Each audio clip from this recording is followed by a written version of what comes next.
May bago na naman tayong adventure scooter. Nilabas na ng Kymco Philippines ang latest model nila na Exciting X350. Ang astig nito mga idol, dalawang kulay ang available dito.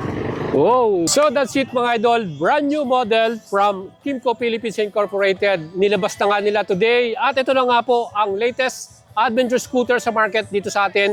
Ang 350cc engine type na Kymco Exciting X350. Ayan mga idol, meron tayong matte brown at black color dito. So kung gusto natin ito mga idol, 273,000 ang kanyang price. Pwede nyo na mabili yan at available na sa market. Kaya ano pang hinihintay nyo mga idol, subukan nyo alagang buhat natin. Tutulungan natin kayo mga idol.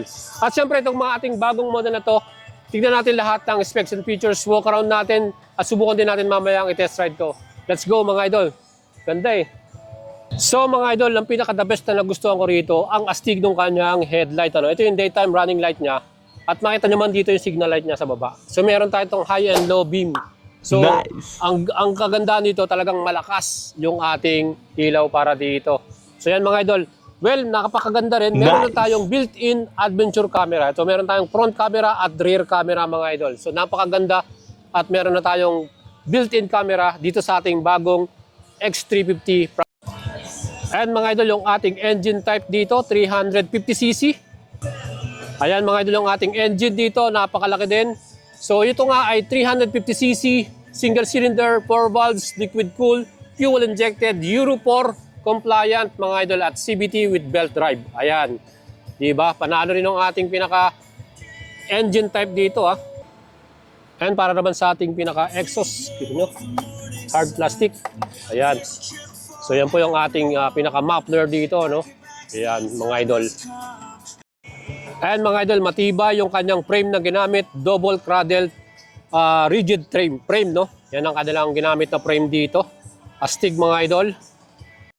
Ang the best dito mga idol, yung kanyang pinaka-front suspension, gold anodized color, inverted USD forks. Kita nyo, ang taba eh. Ayan, no? Taba mga idol, no? Quality, di ba?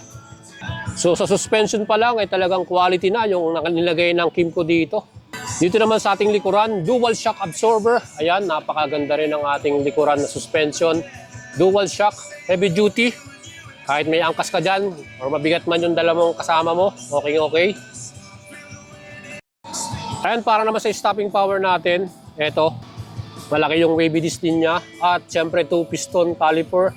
Ito, meron tayong anti-lock braking system. Solid ang brake natin dito. Para sa ating pinaka-front brake. Sa likuran din, naka-wavy disc. At meron din siyang 2-piston. Ayan mga idol. Equip din to ng ABS. At meron din tayo dito ng TCS or traction control na pwede mong i-switch on and off, no? Diba, astig mga idol? So, pagdating naman sa kanyang pinaka-tires natin, ito, naka-Tizumi, no?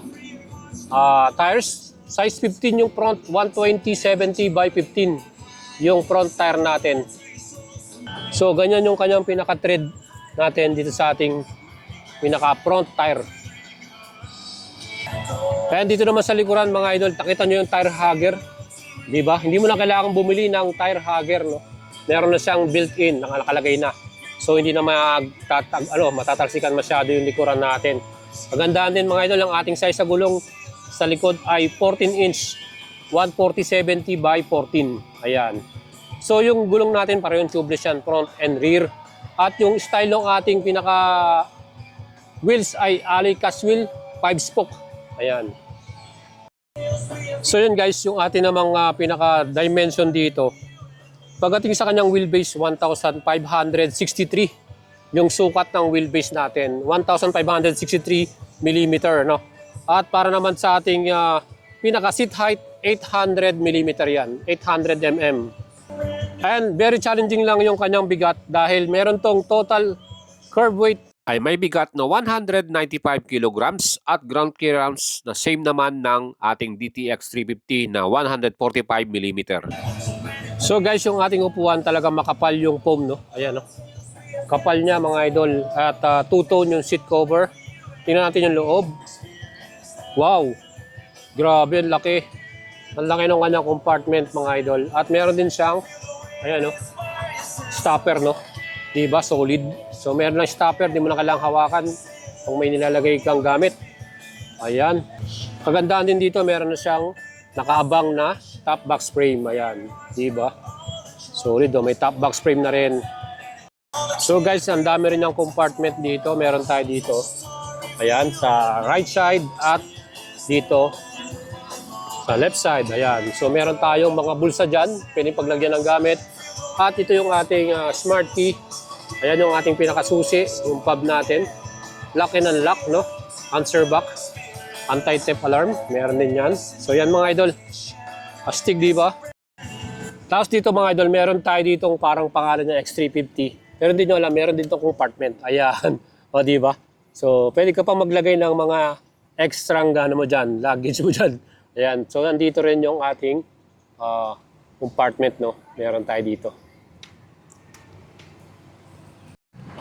So, dito mga idol, yung ating handlebar, siyempre upright. And nakita naman po ninyo yung pinaka left side natin. High and low beam, passing switch. Ayan. Yung ating up and down. So, sa ating signal light, busina. Traction control on and off. So, adjustable yung lever natin, ano? O, diba? So, yung pinaka handguard natin, plastic. May protection tayo sa kamay. O, diba? Ang astig. At dito naman sa right side natin, ganun din yung lever natin. Adjustable din. And dito, yung ating on and off ng ating engine. At yung ating manual key. So, ito naman po yung ating pinaka TFT display. Ang laki, no? Colored TFT display. Siyempre, pakita natin sa inyo. Ayan. So, meron siyang animation na Kimco. O, diba? Ang astig, oh. Ang laki, no? So, talagang basang-basa mo lahat. Fuel gauge natin dito. Ayan, fuel gauge. Traction control, ABS, engine check. Yung high and low beam. Temperature. Voltage regulator. RPM. Speedometer. Kompleto, mga idol. Sa tabi niya, meron din tayong charger. Ayan, o. So ito guys, kala nyo kung wala lang yan, ito po yung charger natin. At nandito yung Type A, Type C na charger natin. Ayan. O, diba? Astig. And kung gusto mo namang i-open yung inyong pinaka built-in camera, ito dito tayo sa right side. Nandito yung kulay orange. Pinutin mo na ng matagal. And then lalabas yung mga selection natin. Tapos punta tayo sa real-time video. Ayan. Tapos okay mo lang dito sa orange. Ayan. Ito na yung camera natin. Oh. So, yung nasa likuran, yung nakikita natin. So, pwede mong lagay sa harapan. Back na nag-back tayo. So, ayan. Yun yung pinaka built-in camera. So, makita mo na yan dyan. O, diba? Astig, oh. Front and rear camera. Meron na tayo dito. Saan ka pa? So yung pinaka headlight natin na yan, full LED lights, no? Ang ganda ng design.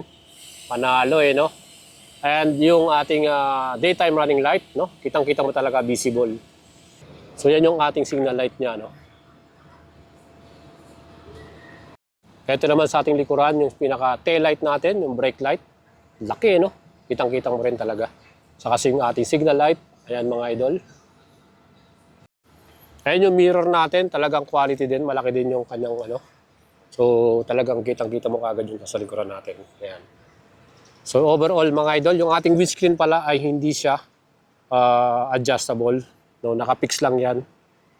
And meron tayong side stand cut-off switch at emergency warning system na equip din ito para sa safety natin. Yung ating pinaka footrest, no? Pwede nyo paggawa ng accessories yan. At yung ating pinaka O, diba? So mga idols, overall, ano ba masasabi nyo rito sa ating brand new model from Kimco Motorcycle Philippines with SRP 273,000, talagang very affordable price para sa kanyang category. At syempre, meron tayong installment, minimum down payment, 86,900. Pwede kayong mag-apply sa atin mga idol. At ang ating 3 is to pay, 9,567. 24 months, 12,354 mga idol. Again, subukan nyo ang alagang buhat natin. Tutulungan natin kayo makakuha ng bagong Kimco exciting X350 na yan. Napaka-pogi, di ba? Mga idol, nga pala si Boyd Salabarria. Stay tuned lagi sa ating Facebook page at YouTube channel para sa mas marami pang bagong motorsiklo na update natin sa inyo. Let's go!